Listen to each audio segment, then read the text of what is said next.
જય માતાજી, જય મહારાજ. ગામ રામનગરમાં વસેલ ગોગાવાડી ગોગા મહારાજ મંદિરના પાટોત્સવ નિમિત્તે પ્રકૃતિઓની દેવી એટલે કે નિસહાય ગૌવંશોને આજે મીઠા તથા તાજા તરબૂચનો ભરપેટ જમણવાર કરવામાં આવ્યો છે. ખૂબ જ શ્રેષ્ઠ કર્મ. પાટોત્સવની સાચી ઉજવણી. ગોગા મહારાજ તમારી દરેક મનોકામના પૂર્ણ કરે. જય ગૌ માતા, જય રાષ્ટ્રીય માતા, જય મહારાજ.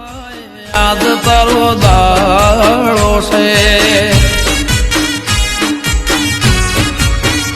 ગોગા ઘોડે ચડીને ઘેર આય. આજ તારો દાડો છે.